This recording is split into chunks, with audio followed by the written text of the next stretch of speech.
My name is Rebecca Coyle. I'm the counselor at Augusta High School in Augusta, Arkansas.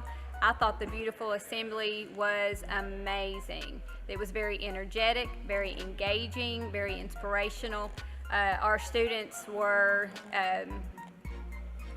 showing sides of them that we have never seen, so we know that, or I feel that they have gotten that no matter what everybody says, no matter what they say about you, you can have a beautiful tomorrow.